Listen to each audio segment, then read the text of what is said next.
No Promises in the Wind, Irene Hunt. Chapter 1. Joey stirred on his side of our bed when the alarm clock jangled at the 4:15. "You want me to go with you, Josh?" he asked sleepily. I reached out to the bedside table, stopped the alarm, snapped on the shaded study lamp, and lay back on my pillow. The chill of early October had sharpened during the night, and the discomfort of being cold together with too few hours of sleep made me irritable and moody. I didn't even feel particularly grateful to Joey for offering to go with me. In the first place, he wasn't a lot of help. And anyway, 3 hours of delivering papers in the dark city streets was too hard for him, though he'd never have admitted it. Joey had been frail since he was a baby, but he was tough. He'd have been up in a minute if I had said yes, I needed his help. As it was, I didn't answer his question, and he sighed deeply as he turned his face away from the light. I couldn't tell whether that sigh was one of relief at being able to go back to sleep or one of hurt at my rudeness. Ashamed, I got up and found an extra blanket, which I threw over him and tucked around his shoulders. I could sense his feeling of comfort as he curled up into a tight little spiral and snuggled down under the extra warmth. When I was dressed, I sat down in the big mohair chair beside the window, twisting my body to avoid the broken spring in the chair's back. Just 5 minutes, I told myself. Just 5 minutes to rest and get used to being awake.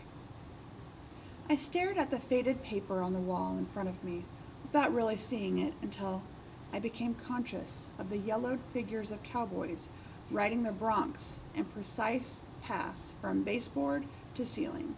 My mother had allowed me to select that paper 5 years before, when I was no older than Joey, and I had held out for cowboys and brones, scorning Mom's preference for pots of flowers or bright-colored birds.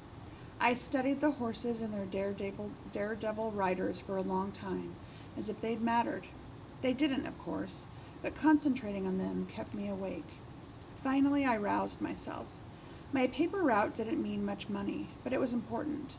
Dad had been out of work for 8 months, and only the day before, my sister had received notice of a cutback in personnel, which cost her the clerking job she had for nearly a year. Every few pennies counted in our family. A job was a job, and to risk losing it by being late was out of the question. It was dark in the kitchen when I went downstairs, but I could see the outline of my mother's figure as she stood at the stove. "Why did you get up, Mom?" I asked gruffly. "I tell you over and over." She put her hand on my arm. "Hush, Josh. Let's not wake Dad. He couldn't sleep until about 2 hours ago." She poured out a cup of hot milk and handed it to me. "Here, drink this. I'll have a little breakfast for you at 7. She was not as tall as I was. She had to lift her face when she kissed my cheek. "I'm so proud that Miss Crown wants you to play for the school assembly next week. I'm very proud of you, Josh. I wish you could come and hear us. Howie and I are going pretty good lately. I know I want to hear you so much, but then I can't, and there's no use talking about it." She turned back to the stove and moved some pans aimlessly. "You can stay after school and practice if you want to. There isn't much for you to do around here." My mother ironed all day in the laundry a few blocks down the street. She shouldn't have been doing work like that. She played piano beautifully, and for a long time she had given lessons to children in our neighborhood, until recently when no one had money to pay for a luxury like music. She taught me for 7 years until I was 13, and we had to sell the piano at the time Dad's work at the factory was cut to 3 days a week. She understood my love for music, and she encouraged it. Always there was encouragement from my mother. Dad had mixed feelings about my playing. He loved music too, really. It was a common love of music that had drawn him and my mom together when she was a black-haired little Irish girl of 18, and he was a Polish widower, almost twice her age. Dad's parents had been musicians in Poland, good ones too, but poor as far as money was concerned. There had been poverty in Dad's childhood, and he placed the blame for it upon a father who had never been able to leave his music for the toil of farm or mine or factory. I heard him talking to Mom about his feelings towards men, making music a means of livelihood. "These hands, Mary," he had said, spreading his own hands in front of her, These are a man's hands. They've come calloused, and they've been split sometimes and bleeding, but they've never dawdled over a keyboard while you and the children have suffered. Mom came quickly to my defense. Josh is a worker too, Stefan. A boy who has gone out to deliver papers on bitter cold mornings since he was 10 is no soft child. Your son is much like you. He respects hard work, but there's no reason why work must deny him the gift he has inherited from both of us. He's quick, Stefan, and he learns so naturally. We mustn't deny him.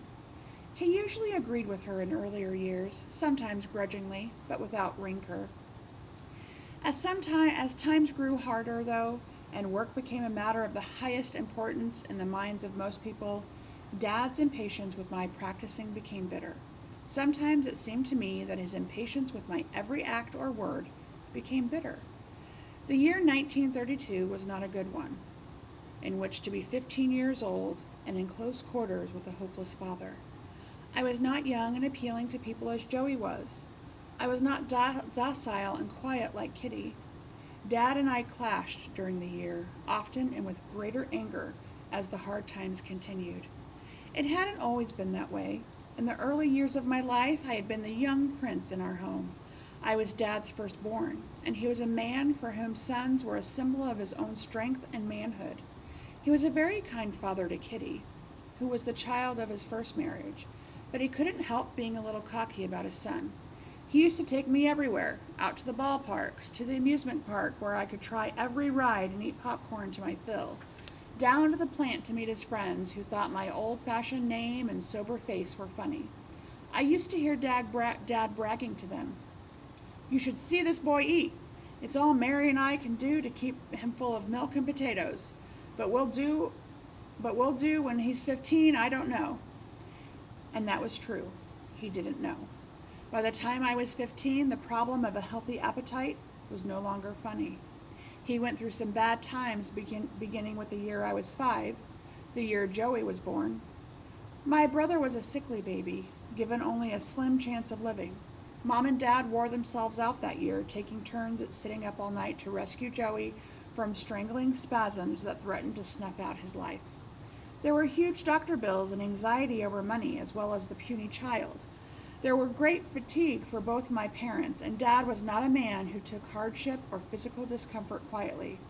If I forgot that Joey was asleep and came into the house banging doors and yelling as I'd always done, Dad would turn on me in a way that soon convinced me he'd lost all love for me that he'd ever had.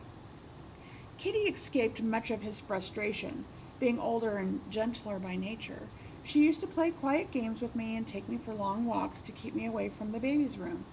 I loved Kitty very much, Kitty and Mom, but a harshness sprang up between Dad and me during the first years of Joey's life. Somehow that harshness increased with time, intensified by the unyielding coldness I felt toward Dad, a stubborn unwillingness ever to respond to his attempts toward regaining my affection. Those attempts grew more infrequent as times grew worse. In 1930, there were fewer and fewer hours of work each week for Dad. In 1932, he lost his job completely. With that loss, with the loss of his savings when the bank closed, maybe with the loss of being the proud man he'd once been, Dad's attitude toward me grew less and less like that of a father who loves his son. He was a man who had liked to talk about how he had pulled himself up by his own bootstraps, how he, a poor immigrant in 1910, had risen to be a foreman at work, had a small, neat home with a mortgage gradually dwindling, was able to take his family for Sunday rides in his own automobile, could buy his wife an electric sewing machine for Christmas. And if he could do all this, was there any reason why others couldn't? None whatsoever, except that those who hadn't done as well were lazy, improvident, or stupid. And then suddenly his bootstraps, his industry, his shrewdness, his thriftiness were worth nothing. He was as powerless to save his home, to feed his family properly, to feed an ounce of pride or confidence in himself as any man he had scorned in former years. It was hard for Dad, I knew, but his unreasonable rages, in which I was usually the whipping boy, bewildered me at first, and then angered me deeply. Mom had talked with me many times about him. We must be patient with him, Josh. He's a good man, just wrong in letting his desperation get the better of his reason. We mustn't forget the goodness in him just because we can't go along with some of the things we are sorry about. She never would actually come out and agree with me that Dad had done anything wrong. It was always, I know, Josh, I know, dear. Let's just be a little patient. That morning, as we stood in the dark kitchen together, I made a vow that I'd try to be patient with Dad, if only for her sake. She was so little, so bent with weariness and worry that I felt a great tenderness for her. I patted her shoulder as I placed my empty cup on the table. Get another hour of rest, Mom. You don't have to be up before 6. She nodded, but I knew she wouldn't go back to bed. She'd be afraid of oversleeping, of failing to have breakfast ready for each of her family made an appearance in the kitchen. She'd worked so hard and cared too much about the rest of us. It worried me. And to give Dad credit, I must admit it worried him too. They were sitting together, Mom and Dad, at the kitchen table when I got back. He looked beaten and disheveled, but not angry as he so often did. He was holding Mom's hand, and they were talking quietly when I came into the room. Mom got up to fix the breakfast she had promised 3 hours before. We have a few eggs this morning, she said. Then she noticed that I shivered as I drew close to the stove. Oh, Josh, you didn't wear your sweater. Didn't you see that I laid it out on your chair for you this morning? These mornings are too chilly for... Her words touched off Dad's ready anger. He turned toward me furiously. Must your mother dress you like you are 3 years old again? Must she be worried with all of her worries because you show no responsibility, even for wearing the right clothes? It will be fine, won't it? When you catch a cold and we have doctor's bills on top of everything else. I started to say something that blazed up inside me, something about the fact that I was at least earning a little to buy food for us. But I caught the pleading in Mom's face and I kept quiet. Dad sat for a moment, looking from one of us to the other. Then he got up and he put his arms around Mom. Forgive me, Mary. Please forgive. Why do I say things to the boy that hurt you? I think there is a meanness in me. No, Stefan, there's a tiredness in you. And hunger. Won't you eat one of the eggs, please? I'll scramble the other 2 for the children to divide amongst themselves. No, I don't want anything more. I'll go now and meet the other men. We're going to try a place out on Western Avenue. He looked at me. I had a feeling that he wanted to say, forgive, to me, as he had to Mom. But for the life of me, I couldn't have accepted an apology at all that moment. I turned away from him abruptly. He had lashed out at me too many times, too unreasonably. I didn't feel the love for him that Mom did. When he was gone, I turned to her. Don't fix any breakfast for me, Mom. It would choke me. She didn't answer. She just walked to the window and stared outside. I walked up to my room, finished some homework, and got ready for school. When I came down, she had a sandwich of bread and oleomargarine for me. Buy a cup of hot cocoa and have this for lunch, Josh. You can't play very well for Miss Crown if you're starved. She turned away quickly after she had spoken and hurried out of the kitchen, as if she feared I might mention what had happened earlier. I stood at the kitchen table, looking at the sandwich she had made for me. I wanted to ask her if she had money for a cup of hot cocoa after a morning of ironing. But I heard the door of her room close sharply, and I knew the meaning of that sound. I'd heard it often at times when I was younger, and she was fed up with my childish demands for attention. It meant, keep your distance. I am not available for further conversation. I didn't think she was angry with me at this time, but I had an idea she didn't want to hear me say anything against Dad. Slowly, I put the sandwich into the pocket of my jacket, and I started out for school. Penn High School had become a refuge for me. I was a good student, and that helped to make school attractive. I wasn't one of the popular set, but that didn't bother me, because when classes were over, the piano up in Miss Crown's music room was mine, and Howie was with me. I played better than most kids of my age, I guess. That was partly because I loved music better than anything on earth. I played by the hour. improvising upon the snatches of melody that ran through my mind, fumbling sometimes, faking at others, but finally finding something that sounded beautiful and right to me.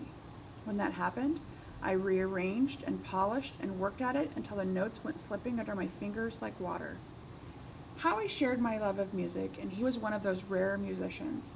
He seemed to have been born with an instinct of understanding music, for hearing it precisely and then reproducing it with a little something extra, all his own. Without being able to read a note, he could coax music out of a piano, a guitar, a mouth organ, a pocket comb. His favorite instrument, though, was the banjo. He had an old one, which he once told me he had stolen, and that was very likely true. However, he came by it. That banjo meant more to Howie than anything on earth. He knew how to make those strings sing, and we hadn't practiced together very long until we were making music that sent splinters of delight all through me. With music like that, I could forget the anxieties at home. I could forget Dad's moods and the cheerless faces everywhere on Chicago's grim west side. Day after day, Howie and I closed the door of the music room, and I shut out the troubled times. Howie was a boy of many sorrows, but he was one that sorrow couldn't quite pin down. He was only a few months younger than I was, but not much taller than Joey. He was a thin-faced, sallow boy with great dark eyes that could look mournfully one minute and full of laughter the next, as if they mocked mournfulness and refused to accept it. I guess he had never known his father. He'd had a line of stepfathers, none of whom cared much about him. His mother was drunk when she could find money to buy whiskey. When she wasn't drunk, she was mean. Howie didn't talk about her much. He liked to talk of things that made for laughter, and the most striking feature about him was his mouth, a mouth that seemed always eager to laugh. Maybe I noticed that especially because my own mouth was characteristically unsmiling, even a little sullen. He was a wonderful guy, that Howie, the only real friend I had in high school. That afternoon we were practicing something I had composed. It was a fluid, changing tone story, a theme that I improvised upon according to my mood, an outpouring of feelings that were inside me and changed with the quality of sunlight or the lack of it, with the dreams that sometimes seemed to be possible, with the despair that was a part of the times. It was something Howie and I had worked on for months, and lately when we played it, Miss Crown's face glowed. We didn't have to ask her if we were good. We knew we were when she asked us to play for the school assembly. The October afternoon outside the windows was as gentle and drowsy as if there weren't a trouble in the world. For all old nature knew or cared, every able-bodied man the length and width of the country had a good-paying job. Every supper table in the country had enough on it to satisfy the hunger of the children gathered around it. Nature might even have carelessly supposed that the hunger of the children was an indifferent kind of hunger, sharp enough from work or play, but nothing to be scared about. The jab of hunger pangs was nothing to panic over when the smell of a good supper at twilight was as much expected, as little considered as twilight itself, or the light of morning. That is the way it had been with me, once wonderful, ravenous, indifferent hunger. It was no longer that for a great many of us. I was suddenly angered that nature could be so carefree, so oblivious to the dreariness that my music only brightened for minutes. I struck a few chords on the yellow keys, full of the helpless kind of resentment, but Howie brought me out of my mood in seconds. "What's itching at you, Joshua?" he asked, laughing at me. "Come on, let's get going. This banjo's got a deep, low yearnin' for something with a Dixieland beat." His fingers skittered over the strings as he spoke. I grinned at him, and he brought my hands down on the keyboard, ready for the opening bars of our number. All the months of playing together, he had made Howie and me like one boy when we swung into our music. He could sense the moment when I'd go into a change of tempo, and he knew when my mood called for laughter and clowning, or when it began to sink low, low, down into the blues of men who cowered around the wire trash baskets on street corners and warmed themselves with burning newspapers. Howie and I vibrated with music that neither of us could have talked about in musical terms. Miss Crown must have been bone tired that afternoon.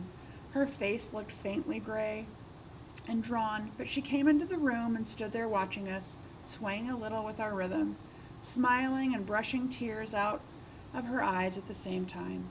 When we were through, she walked over and stood beside the piano. Howie was a ham. There was no doubt about that.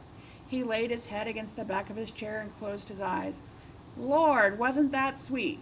Josh, you're terrific, and I mighty near good as you. Miss Crown laughed then. She often laughed at Howie. You two all but make me forget the bread lines for just a few minutes. She nodded at me. It's good, Josh. Real good. You're making it come alive, and Howie is giving it a beat that's going to make the assembly sit up and listen next week.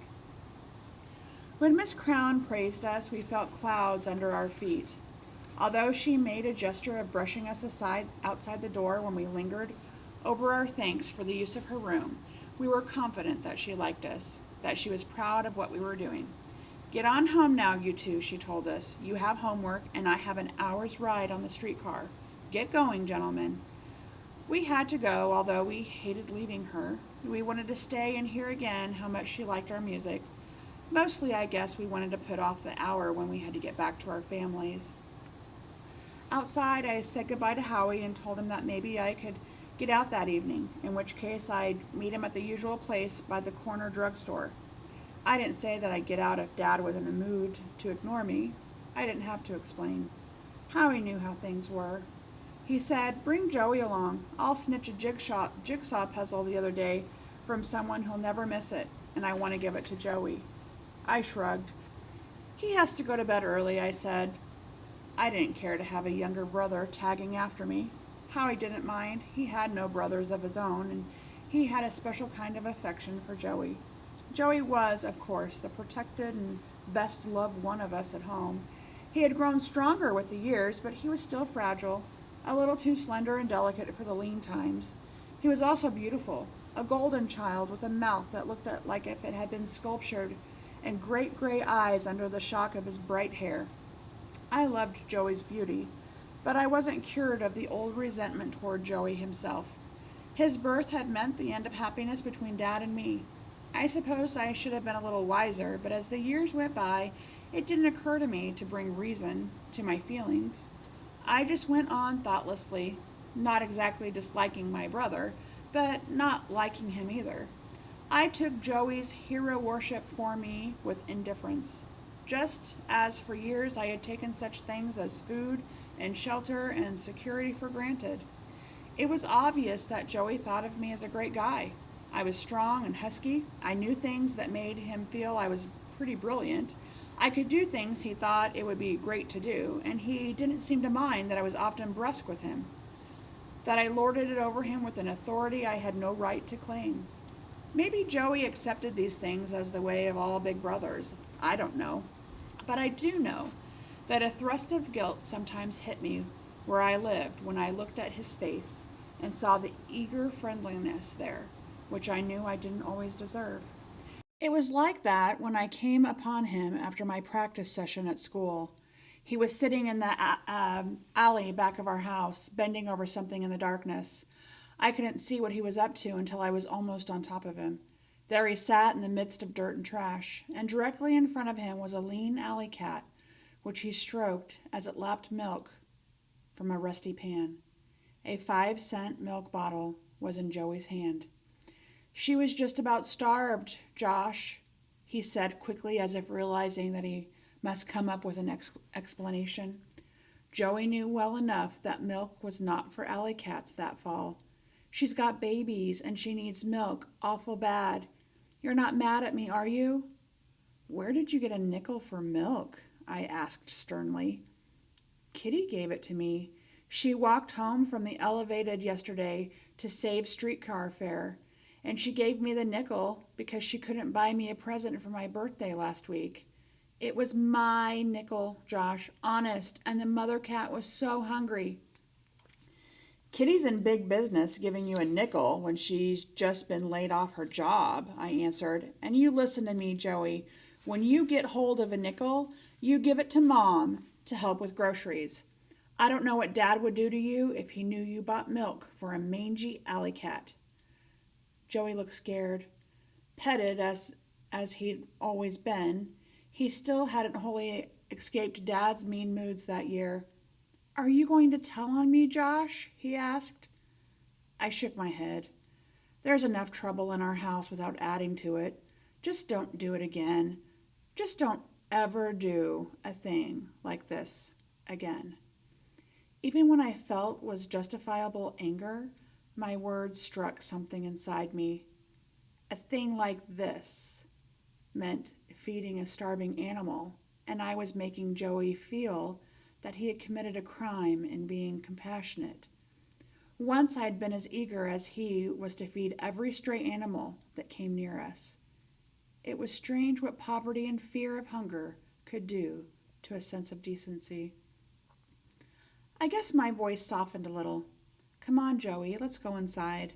I won't say anything about this. We went inside to desolation. Mom was lifting boiled potatoes from the pan to a serving dish, which she placed upon the table. Nothing else was there except glasses of milk at Kitty's place and at Joey's and mine. There was a cup of coffee at Dad's place, nothing at Mom's. Dad stood in front of the chair where Kitty was sitting, his face dark and forbidding. Kitty was crying. I tried, Daddy, she said she was saying. I tried so hard. I wanted that job more than I ever wanted anything in my life. I was so scared that I just went to pieces. I couldn't remember my shorthand and my hands shook so that I couldn't do the typing test. You've got to believe me, Daddy. I tried. Well, you didn't try hard enough, my girl, and get that into your head right now. Your mother and I have spent good money putting you through high school, giving you a chance to learn this stuff so you could make a living. You'll go down to the loop tomorrow and you'll try about 100 times harder than you tried today, or you needn't.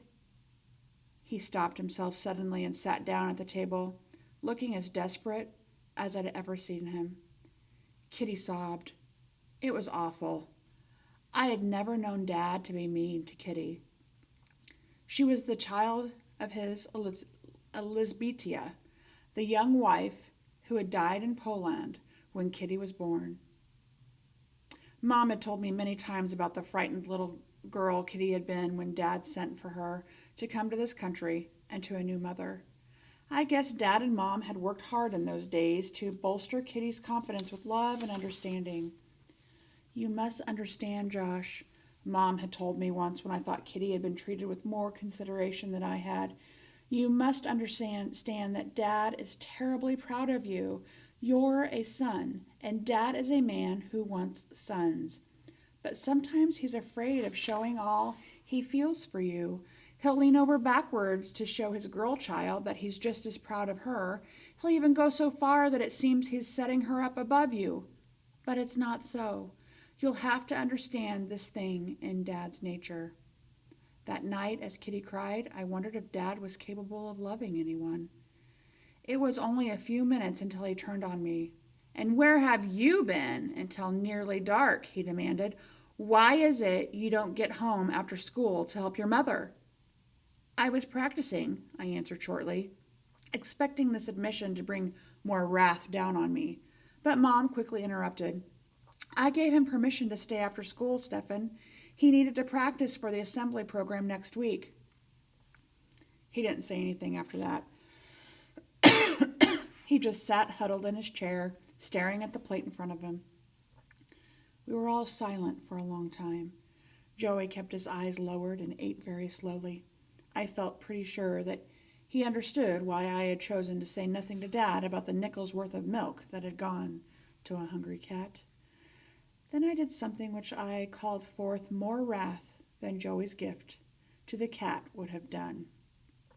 It was thoughtless, of course, but I was always hungry, and many times at the supper table I had asked the same question. Are there any more potatoes, Mom? Dad turned on me as if I had struck him. No, there aren't any more potatoes, and if you haven't had enough, that is just too damned bad. Do you think your paltry little job gives you special privileges to eat when everyone else at the table is hungry too? Do you realize that your mother ironed all day to buy the food set before us, that she never asks for second helpings? Mom tried to stop him. She said, Stefan, has it come to this? Are we watching what one another swallows? He got up then and stalked outside. Kitty ran up to her room, and Joey went outside to sit on the steps. Mom and I sat alone at the table. She didn't cry. I guess she was long past crying. She just sat there without speaking, and I sat looking at her and wondering. She had always been so pretty, so young, until the past 2 years. Now she looked old.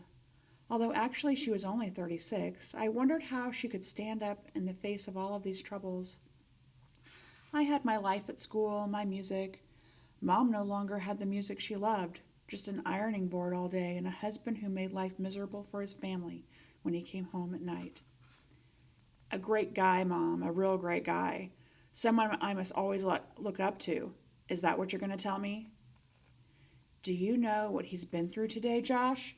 He stood in line from 7:30 this morning until 5 to 9 to get into a factory over on Western Avenue. He didn't have a bite to eat at noon and only coffee and bread this morning. That's all you've had too, isn't it? She ignored that.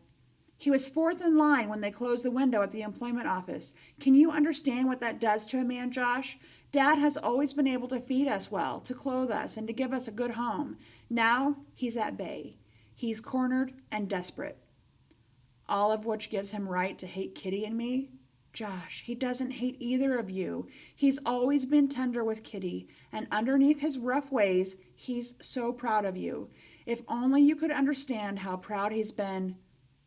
I was almost as angry with her as I was with him. Do you know any more nice little stories, Mom?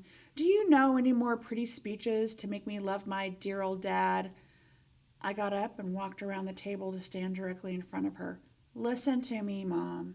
You heard the way he talked to us. You know that I can't make a move without having him bellow at me. And yet, in your book, he's still someone I must be patient with, someone I must love and honor. Is that right? She looked at me steadily as I glared down at her. When a woman sides with her children against her husband, a marriage and a family are all in ruins, Josh. Your father is crazed with fear and terror. I'll stand by him no matter what his son says about him. Then I don't think there's any place here for me. I'd better get out on my own. Isn't that right, Mom?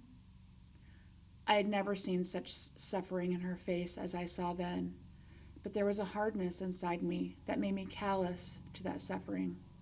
I repeated my question. It's time I got out, isn't it, Mom? She nodded. At least, it seemed she did. It was an almost imperceptible movement. You're forcing me, Josh. You're driving me to say a thing that kills me. But I guess you're right.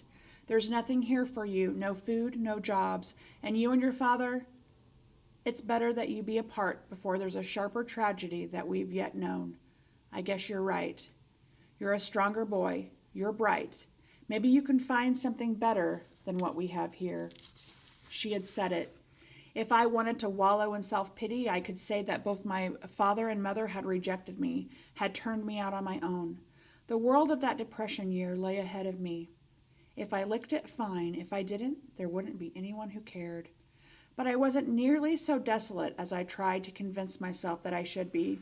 Actually, I was suddenly filled with excitement, with an eagerness to get away, to break all the ties of home and to leave Chicago behind me forever. Plans began growing in my mind as I ran down the front steps, past Joey, and into the street. I could hardly wait. I was breathless when I reached the drugstore and I sat down on the curb in front to wait for Howie.